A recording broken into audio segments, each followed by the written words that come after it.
వల్లరా మరి ఈ 115వ కీర్తన గురించి మనం కొంత ధ్యానం చేసాం నిన్నటి దినమున. సో మన దేవుడికి నోరు ఉన్నదనే విషయాన్ని మనం చూస్తూ వచ్చాం.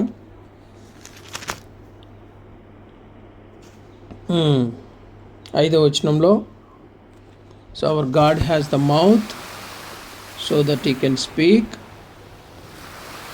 And he will guide. ఆయన మాట్లాడతాడు, ఆయన మనల్ని నడిపిస్తాడు, ఆయన మనల్ని ప్రోత్సాహపరుస్తాడు అని మనం చూస్తూ వచ్చాం. మరి 115వ కీర్తనలో 5వ వచనంలో సెలవిచ్చినట్టు, అవి కన్నులుండి చూడవు. విగ్రహానికి కన్నులు ఉంటాయి కానీ చూడవు, కానీ మన దేవుడికి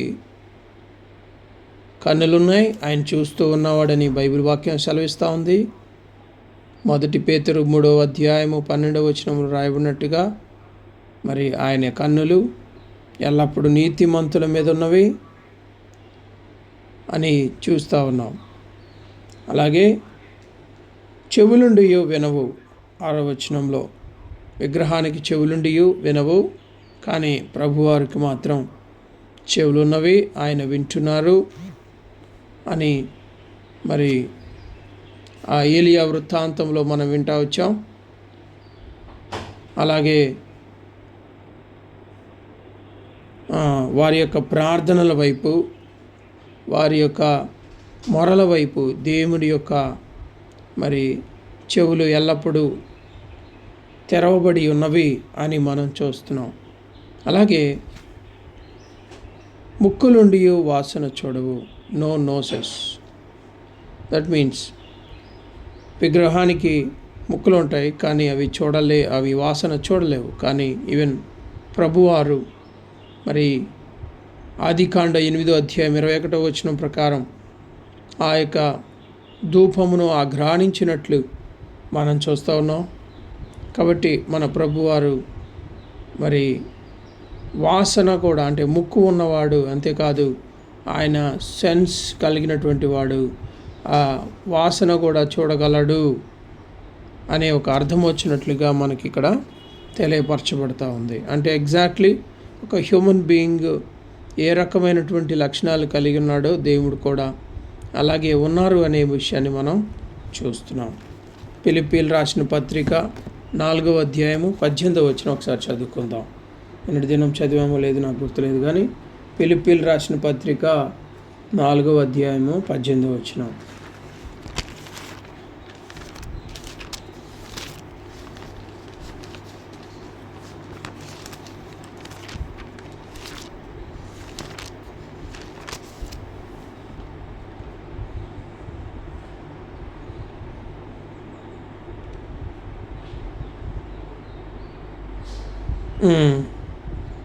సో ఇక్కడ పౌలు గారు చెబుతూ ఉన్నాడు, మీరు పంపిన వస్తువులు ఎపఫ్రోదితు వలన పుచ్చుకొని ఏమీ తక్కువ లెక్కనాను, అవి మనోహరమైన సువాసనయు దేవునికి ప్రీతికరమును ఇష్టమునైన యాగమునై ఉన్నవి అంటా ఉన్నాడు.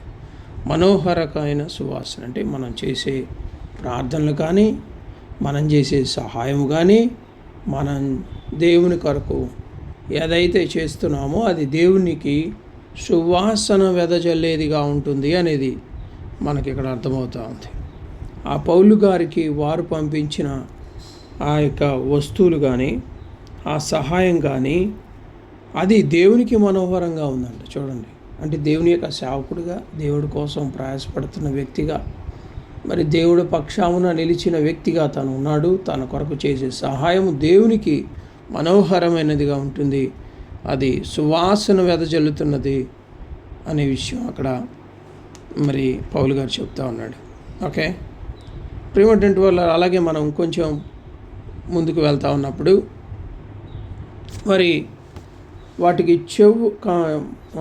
చేతులుండి ముట్టుకొనవు అని చూస్తున్నాం. 115వ కీర్తన 7వ వచనం, చేతులుండి ముట్టుకొనవు, పాదములుండి నడవవు. చేతులుండి ముట్టుకొనవు ఈ విషయంలో మనం చూస్తున్నప్పుడు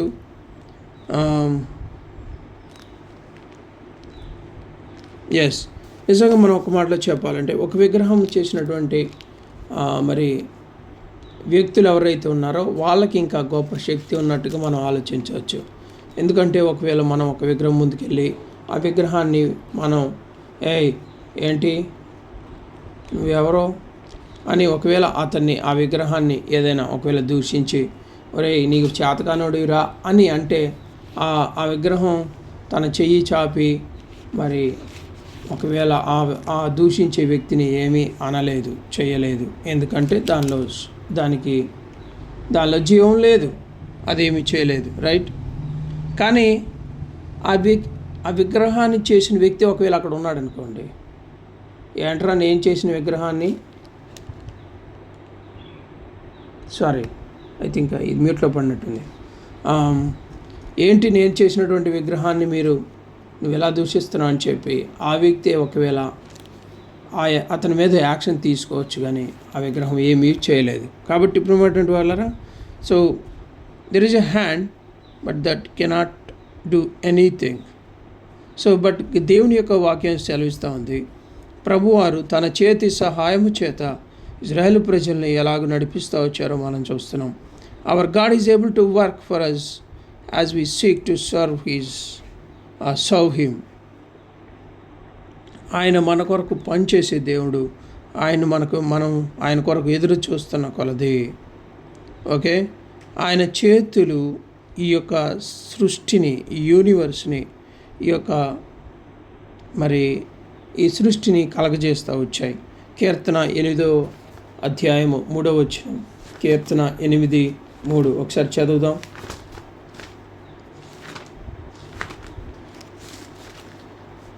ఎస్,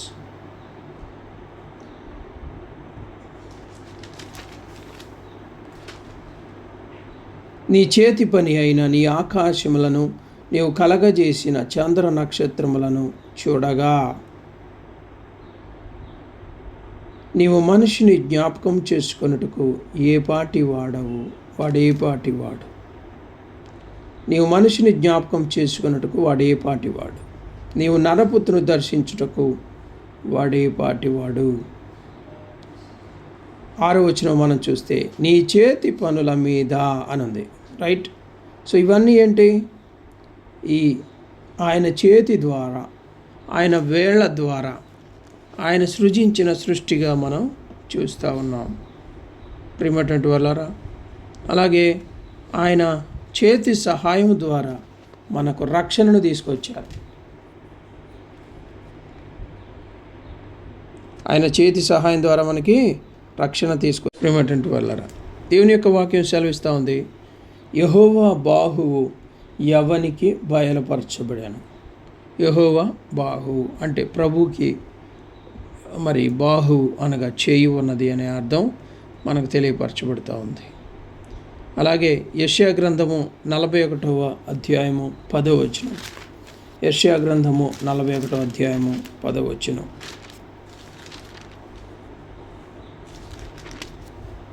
చదువుదాం.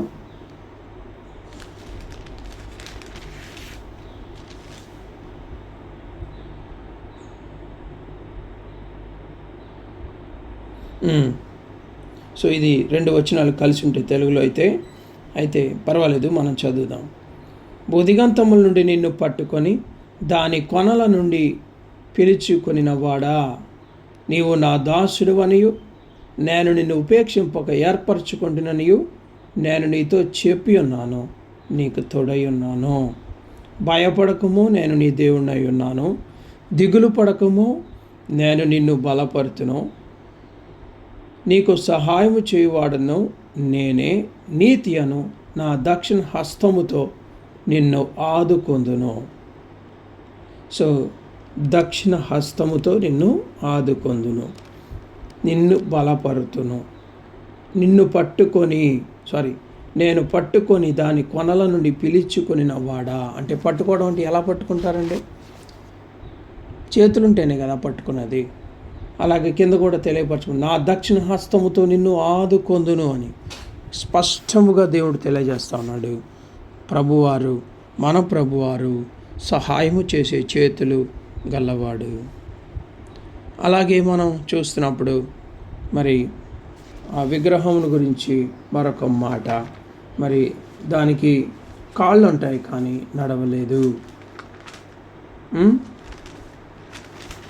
చదవండి. పాదములుండి నడువవు, గొంతుకతో మాట్లాడవు. పాదములుండి నడవవు. కానీ ప్రభు యొక్క వాక్యం సెలవిస్తూ ఉంది, బైబిల్ వాక్యం సెలవిస్తూ ఉంది, ఆయన మనల్ని మరి ఎత్తుకొనివాడు. ఆయన ఎత్తుకొని మనల్ని మరి నడిపించినట్లుగా మనం చూస్తున్నాం. యెషయా గ్రంథం 46వ అధ్యాయంలో మనం ఈ విషయాన్ని చూస్తాం. ముదిమి వచ్చు వరకు, 46వ అధ్యాయం 4వ వచనం, ముదిమి వచ్చు వరకు నిన్ను ఎత్తుకొని వాడను నేనే, తల వెంట్రుకలు నెరయు వరకు నిన్ను ఎత్తుకొని వాడను నేనే, నేను చేసి ఉన్నాను, చంక పెట్టుకొని వాడను నేనే, నిన్ను ఎత్తుకొనుచు రక్షించువాడను నేనే. ఎంత స్పష్టంగా తెలియజేస్తుందో చూడండి ప్రియమైనటువంటి వాళ్ళారా. హీ ఈజ్ క్యారీస్ అస్, ఆయన మనల్ని మోయిచున్నాడు. మరి అలాగే చూడండి 46వ అధ్యాయము 10వ వచనము, యెషయా గ్రంథము 41వ అధ్యాయము 10వ వచనంలో మనం చూస్తే,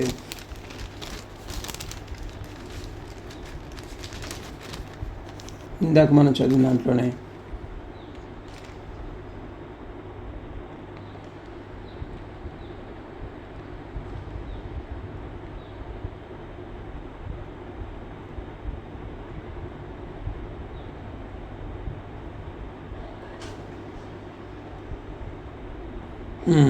చూడండి,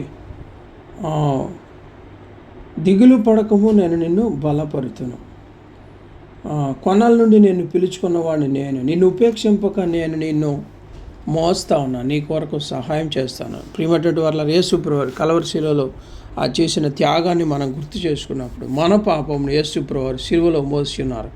కాబట్టి what a wonderful God we have. మరి ఈ అంటే డైరెక్ట్గా దేవుడికి చేతులు ఉన్నాయి, డైరెక్ట్గా దేవుడికి కాళ్ళు ఉన్నాయి, కళ్ళు ఉన్నాయి అని అనుకోవడానికి కాదు, కానీ ఇది వర్ణన.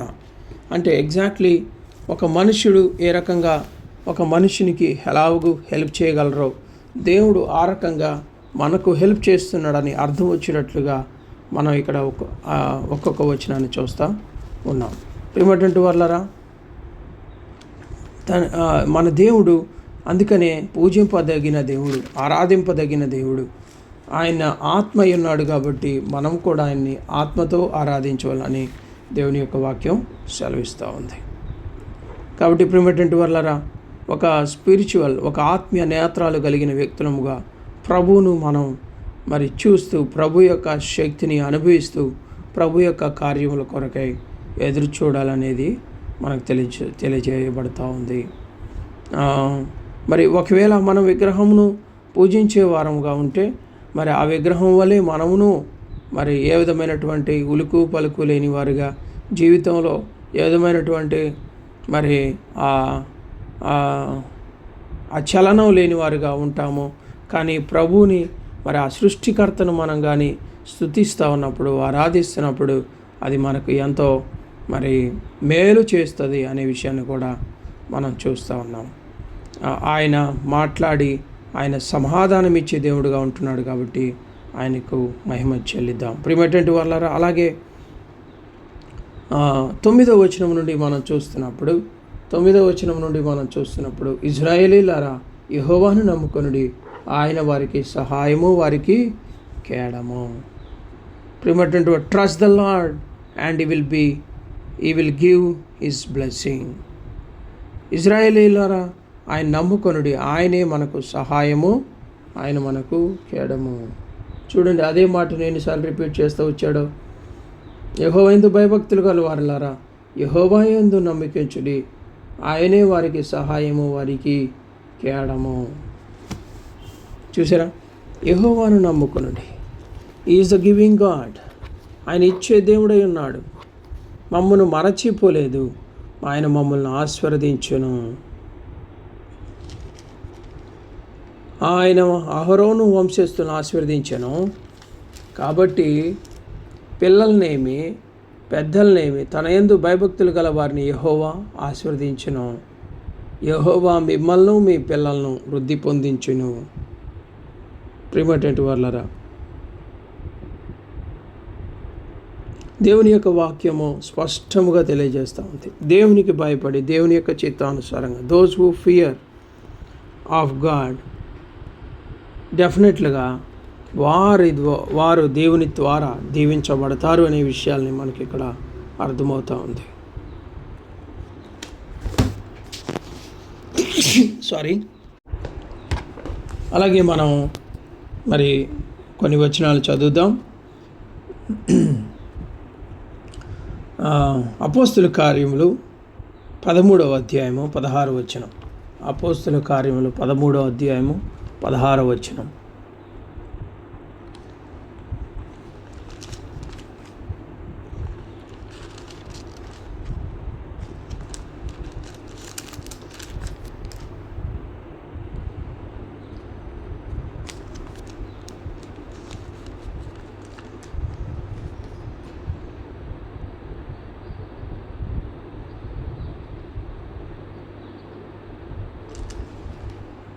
చాలు.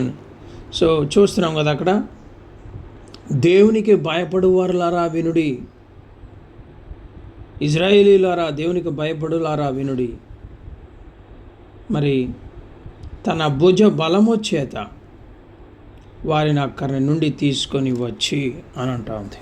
సో దేవునికి భయపడటం ద్వారా, అనగా దేవుణ్ణి ప్రేమించడం ద్వారా, దేవుణ్ణి మనము మరి ఆ ఫియర్ ఆఫ్ గాడ్ అంటే ఆ గౌరవం, ఆ ప్రేమను మనం కలిగి ఉండడం ద్వారా దేవుడి యొక్క దీవెనకు, ఆశీర్వాదానికి మనం పాత్రలు అవుతాం. అలాగే మరి అపోస్తుల కార్యములు కీర్తన, సో అపోస్తుల కార్యాలు 18వ అధ్యాయం 7వ వచనం. అపోస్తుల కార్యాల్లో దేవునికి భయపడి దేవుని యందు భయభక్తులు భక్తిపరుడైన అనే మాటలు మనం చూస్తాం. ఇక్కడ యూస్తు అని అతను ఉన్నాడు. దేవుని యందు భక్తి గల తీతియు అని చూస్తున్నాం. దేవుని యందు భక్తి గల తీతియు, దేవుని యందు భయము కలిగిన వ్యక్తులు. ప్రియమైనటువంటి వాళ్ళారా, కాబట్టి మన యొక్క దేవుడు మరి ఆయన యందు నమ్మిక ఉంచి ఆయనకు భయపడు వారి ఎడల ఆయన ప్రత్యేకమైన దృష్టి ఉంచిన దేవుడుగా మనం చూస్తూ ఉన్నాం. మరి అబ్రహాము దేవుణ్ణి నమ్మాడు. మరి అబ్రహాముకి దేవుడు ఏ రకంగా ఉన్నాడంటే అతనికి సహాయమును కేడముగా ఉన్నాడు అనే విషయాన్ని మనం చూస్తున్నాం. ఆదికాండం 15వ అధ్యాయము 1వ వచనం చదువుదాం.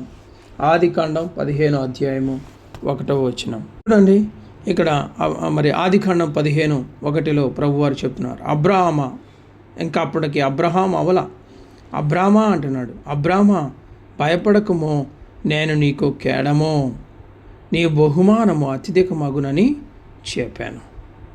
ప్రియమైనటువంటి వాళ్ళరా, కాబట్టి భయపడకుము, నేను నీకు కేడము, I am your shield, I am your help అని ప్రభు చెప్తున్నాడు. I will be your help, I will be your shield. కాబట్టి ప్రియమైనటువంటి వాళ్ళరా, దేవుడే మనకి కాపుదలు ఇస్తున్నవాడు, దేవుడు మనల్ని మరి కావలసినవన్నీ సమకూరుస్తున్నవాడు. ద్వితీయోపదేశకాండం 33వ అధ్యాయము 29వ వచనం. ద్వితీయోపదేశకాండం 33వ అధ్యాయము 29వ వచనం ఒకసారి చదువుకుందాం. ప్రియమైనటువంటి వాడు ఇక్కడ దేవుని యొక్క వాక్యం, ఇజ్రాయేలు నీ భాగ్యం ఎంత గొప్పది, యెహోవాను రక్షించిన నిన్ను పోలినవాడు ఎవడు, ఆయన నీకు సహాయకరమైన కేడము, నీకు ఔన్నత్యమును కలిగించు ఖడ్గము.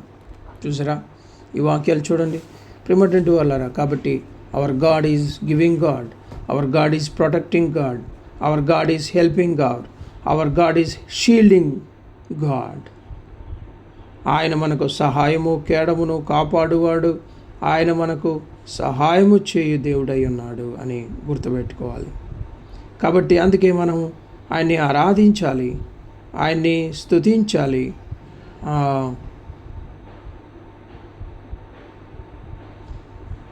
ఆయనే మనల్ని సృష్టించి ఉన్నాడు, ఆయన మనల్ని కలగజేసి ఉన్నాడు. కాబట్టి ఆయన మనం ఘనపరచుదాం. ఫైనల్గా మనం చూస్తున్నప్పుడు ఆయన మనకు స్తుతికి మరి స్తుతి నొందదగిన దేవుడు, మన స్తుతిని ఆయన అందుకొనదగిన దేవుడు. అక్కడ 16వ వచనం నుండి మనం చూస్తున్నాం. 115వ కీర్తన 16వ వచనం, ఆకాశంలో యెహోవా వర్షము, భూమిని ఆయన నరులకు ఇచ్చున్నాడు, మృతులను మౌన స్థితిలోనికి దిగిపోవారును యెహోవాను స్తుతింపరు అంటున్నాడు. నిజమే ప్రియమైనటువంటి వాళ్ళారా, మౌన స్థితిలోనికి వెళ్ళేవారు యెహోవాను స్తుతింపరు. కానీ మేమైతే ఇది మొదలుకొని నిత్యము యెహోవాను స్తుతించదము, యెహోవాను స్తుతించుడి. ప్రియమైనటువంటి వాళ్ళారా, ఎలాగ స్తుతిస్తూ ఉన్నాం మనం? ప్రతిదినం దేవుణ్ణి ఎలాగ స్తుతిస్తున్నామో మనం జ్ఞాపకం చేసుకోవాలి. We have to bless the lord, we have to worship hour God, we have to worship hour God with our sacrifice, with our sacrifice mind, sacrifice heart. మరి ఆ యొక్క త్యాగపూరితమైన మనస్సుతో, త్యాగపూరితమైనటువంటి ఆత్మతో మనము ప్రభుకి ప్రార్థన చేయాలి. ఒక హాఫ్ అన్ అవర్, ఒక అర్ధగంట నిద్ర తక్కువ చేసుకొని దేవుడికి ప్రార్థన చేయడం అంత కష్టంగా ఉండకూడదు. ప్రభు మన కొరకు ఎన్నో త్యాగం చేసి మన కొరకు ఎంతో చేసి ఉన్నప్పుడు మనం ఒక అర్ధగంట ఏమో, ఒకవేళ కొంత సుఖమో సౌఖ్యమో త్యాగం చేసుకొని ప్రభు సన్నిధిలో ప్రభు స్తుతించడం, అది మనకు కష్టంగా అనిపించకూడదు ప్రియమైనటువంటి వాళ్ళారా. కాబట్టి మన దేవుడు స్తుతికి అర్హుడైనటువంటి దేవుడు. The God who deserves our praise. ఆయన స్తుతికి అర్హుడైనటువంటి దేవుడు, ఆయన సజీవుడైనటువంటి దేవుడు, నీకు సహాయము కేడము అయ్యున్న దేవుడు. అంతేకాకుండా ఇందాక చదివినట్లుగా ఆయన నీ కొరకు కన్నులు కలిగినవాడు, ఆయన నీ కొరకై చెవులు కలిగినవాడు, ఆయన నీ కొరకై చేతులు కలిగి, ఆయన నీ కొరకై పాదములు కలిగి, ఆయన నీ కొరకు గొంతుక కలిగిన దేవుడని చూస్తూ ఉన్నాం ప్రియమైనటువంటి వాళ్ళారా. ఆయన నీ కొరకై మాట్లాడుచు నీ కొరకై సహాయము చేయువాడని చూస్తున్నాం. కాబట్టి we should praise our God and saviour. మృతులను సజీవులుగాను, సజీవులను మృతులుగాను చేయువాడు. కాబట్టి ప్రియమైనటువంటి వాళ్ళారా, ఈజ్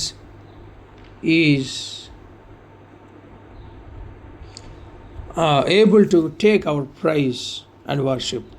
ఆయనకి స్తుతి, ఘనత, మహిమ, ప్రభావములు కలుగును కాక. ఆయన నమ్మిన మనమందరం భాగ్యవంతులుగా, కాబట్టి మనం ఆయన్ని స్తుతించుదాం, ఆరాధించుదాం, ఘనపరచుదాం. Praise the Lord. Have a nice